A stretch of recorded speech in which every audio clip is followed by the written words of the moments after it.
Harrisburg, welcome to Harrisburg. It's so nice to see so many people here today. I want to start by saying something that may sound a little perplexing initially, but I'll explain.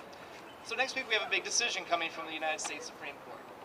And, you know, when it comes down to it, the court's decision really doesn't matter. Now, obviously it matters in terms of the legal landscape and what's going to happen in the years ahead in the law and the courts. But I say that because it doesn't matter for this movement. What the court says next week doesn't matter because we are not going back. We are not going back to the old ways. The old ways are finished. And we are moving forward as a movement. History is on our side. We know that there will still be struggles, but we know that we have the momentum and we are going to move forward. We will not go back.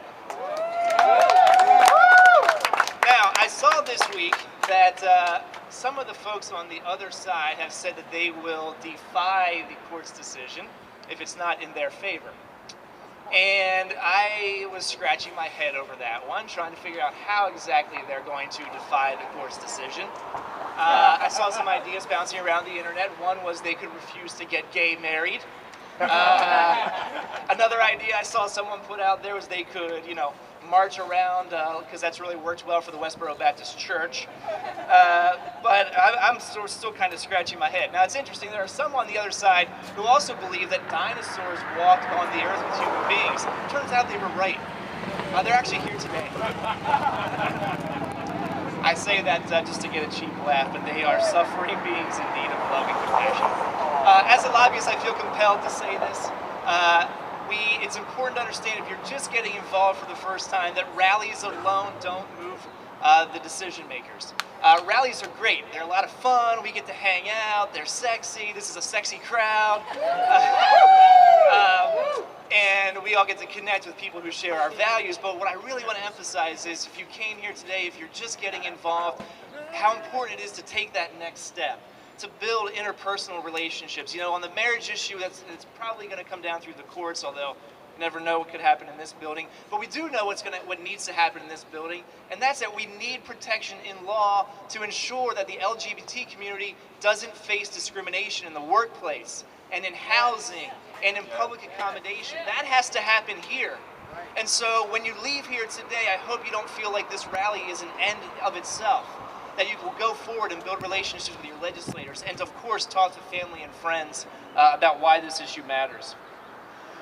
As a member of a younger generation, I won't say that I'm from the young generation anymore because I turned 40 last week, so, but I'll still say younger.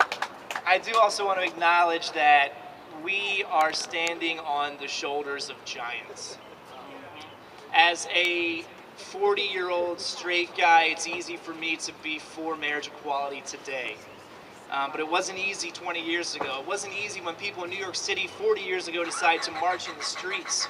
It wasn't easy back in the days when the idea of same-sex marriage was unheard of, and people took up that cause. And they did that, and we are here today because of them. And we stand on the shoulders of a giant like Edie Windsor. If you came to Harrisburg on a Saturday morning for a marriage equality rally, you probably know who Edie Windsor is, but let me just give you the quick story. Ms. Windsor is the ACLU's client in our challenge to the Federal Defense of Marriage Act. For 44 years, she lived with her partner, Thea Spire, and when Thea died in 2009, Ms. Windsor was hit with a federal inheritance tax bill of over $300,000. Now, if Thea had been Theo, as Ms. Windsor says it, that tax bill would have been zero. And that's why this matters. This matters because there are millions of Edie Windsors out there, people who want to live their lives fully but can't because the law treats them as second-class citizens. It's time to allow them to live fully and love freely. And regardless of what the court says next week, we are not going backwards. Thank you all.